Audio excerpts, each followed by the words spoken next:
Ward Burton has gone through Ricky Rudd's pit crew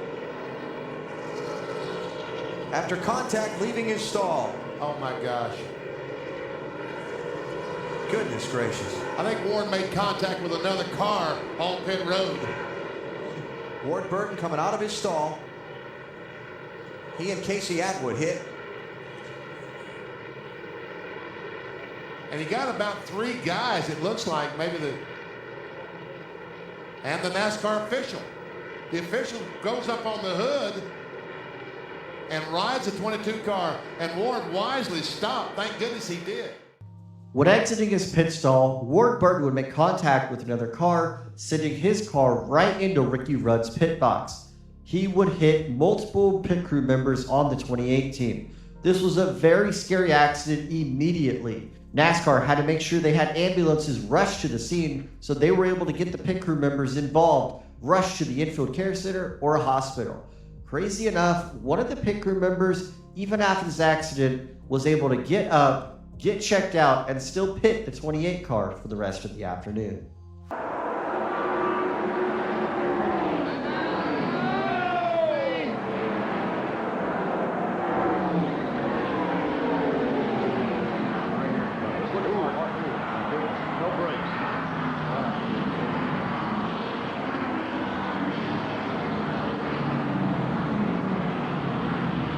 Now watch him, he hits the inside retaining wall, that's the car up in the middle of your screen, hits the Die Hard 500 sign, shoots through a guardrail right here, goes right on through it, mows it down, still at top speed and hits another fence and then the guardrail and finally comes to rest. He had to be going 100 miles an hour when he hit the end of that guardrail and then went over to the second guardrail where he finally came to a stop. Here comes Davey Allison to the bottom.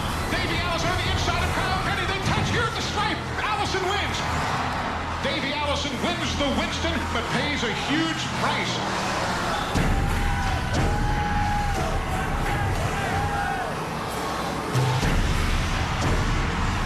It was like watching a foot race, and everybody's running for the tape. And as soon as you hit the tape, you see runners fall down and relax because that's where they're at. And we just got together. We won.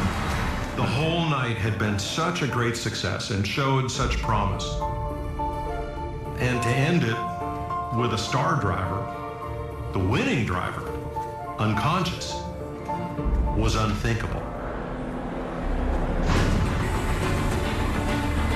We're back at Charlotte Motor Speedway. Davey Allison has been helped from his car. And rather than victory lane, he's going to be transported over to the infield care center. The way he hit that wall and how hard he hit that wall, that was a heck of a lick. We didn't have a lot of anything between their helmet and the wall. And he hit his head on the wall. What's going on there? Whoa! Oh, look out! We got trouble. This is going to hurt. Uh-oh. Oh, my. Oh, my.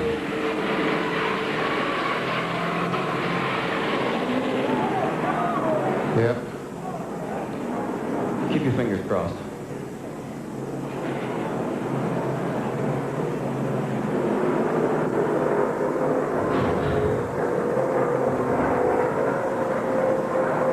And it was so good for so long, it turned into so bad so quickly. We'll be back to see what happened, and as I said, keep your fingers crossed, folks. We're at Daytona. We're going to come along and hit it here. Watch and listen.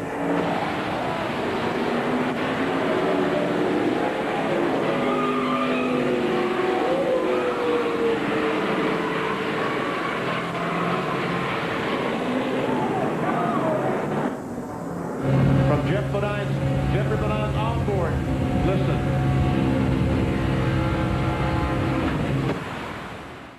One of the worst crashes in the NASCAR Truck Series was during the 2000 season at Daytona. It was the first race of the season, and Jeff Bodine would be sent up into the air, into the catch fence that would go into a ball of flame, and then making contact with multiple other trucks as he impacted him as he went back to the ground. Jeff Bodine would be knocked unconscious, and his body would be hanging out of the race car. This crash was horrifying to watch. Somehow, he was still able to live to tell the tale, and actually still raced after that.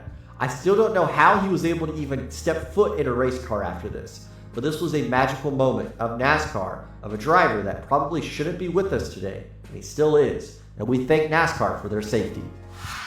Bad crash over in turn 2. Michael Waltrip has hit the wall hard. The car is upside down, and you can see the car is really torn up. Well, Jerry, I said it's sort of on its side, or boy, yes, it is upside down.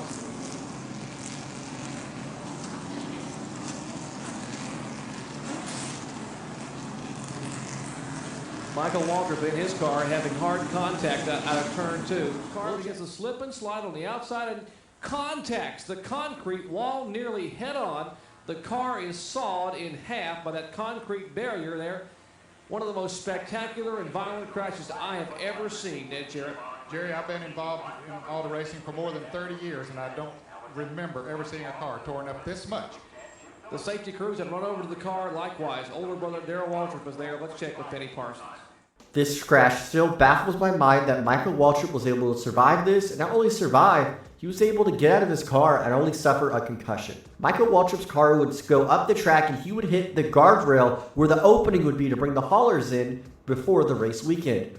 This is something I don't think the track ever anticipated, was the car to hit that little opening between the wall and the guardrail. And when that happened, Waltrip's car basically disintegrated, and the only thing left standing was his seat. It's still miraculous to me that this even happened and that he was able to survive this. Looking at the footage and seeing basically nothing left after he hit the wall, except the seat, I still am in just disbelief even to this day. Being with us at Richmond International Raceway for the first nighttime Winston Cup race of the season as we get set to go racing. Fans and drivers' thoughts are with Jerry Nadeau tonight. He's in critical condition, is being treated for head, lung, and rib injuries at Medical College of Virginia. His vital signs are good, and according to doctors, those vital signs are improving, and they're quite encouraged. Nadeau is under sedation. He's not speaking. However, his eyes are open, and he is aware, according to Nadeau's team manager, Jay Fry, who was with Nadeau at the hospital this afternoon. Now, it was just over 24 hours ago that Nadeau, driving the 01 car, crashed a practice session. The 32-year-old driver from Danbury, Connecticut, in his sixth Winston Cup season, hit the wall at a high speed. Rescue workers had to cut him out of the car. An advanced life team used a cervical collar and assisted his breathing. He was taken away on a stretcher and airlifted to a hospital. Here's NASCAR Vice President of Corporate Communications. He is still in critical condition, and they're continuing to evaluate him. He has some rib injuries and possible head injuries, and they're also evaluating for the potential of some lung injuries, but he's listed in critical condition, and just about everybody in this garage area is saying a little silent prayer for Jerry Nadeau right now. I think Dale Jr. was trying to get into pits, and or somebody was it? There were certain. There we go. Almost like maybe Kevin Harvick was trying to get into pits. 29 car. Oh, that's it. I'm telling you, that is a brutal hit. It is. Kyle Petty just squeezes through there. Has to go to pit road to take evasive action. So does Jeff Gordon. That I don't like the looks of that. All the cars have now taken the caution flag, and rescue workers come to the aid of Harvick and Earnhardt Jr.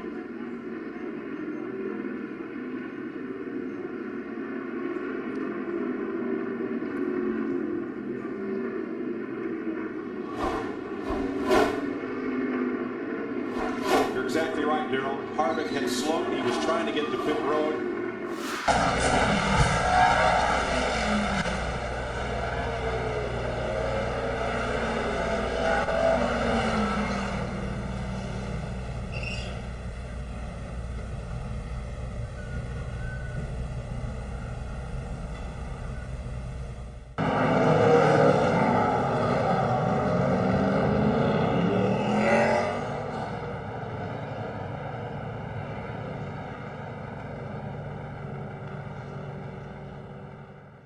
Michael Waltrip wasn't the only driver to have an accident to rip his car apart after hitting the Bristol guardrail.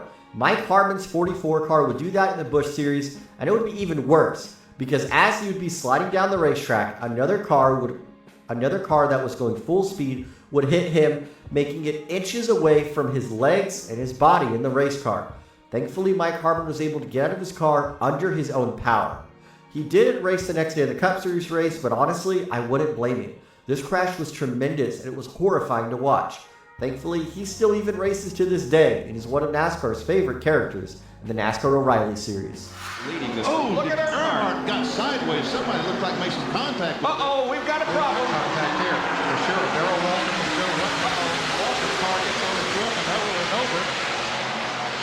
Darrell Waltrip tumbling down the backstretch in what appears to be a very, very serious crash. Joe Ruttman, the other car involved in that incident. Darrell Waltrip. Come on, CW. It looked like the car was going to slide through the grass there and be okay, but then I don't know if it crossed some pavement or something, it dug in. Yes, and it caught a road over there, and it just... And when the car got slightly in the air, then it just went on over. The air got underneath it, and it began to... I would hate at that time to be a spectator of the grandstands and witness this with my own eyes and think, yeah, I just lost one of my favorite drivers to this accident. But that rarely actually happened with these horrible accidents, and thankfully, Darrell Waltrip was a prime example. He would flip violently in the grass on the backstretch of Daytona in 1991.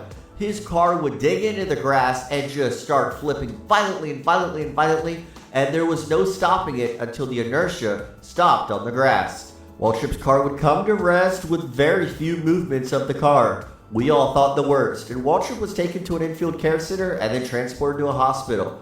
But thankfully, Waltrip was able to live to tell the tale, and he kept on racing. This was definitely probably one of Darrell Waltrip's worst crashes he's ever had in his entire career, but he does plenty of interviews talking about it, and it has definitely helped involving the safety back in the... I want to remember this. But Ryan Newman survived one of the most horrific crashes in NASCAR history on the biggest stage possible. Coming to the finish of the Daytona 500, it looked... Bale.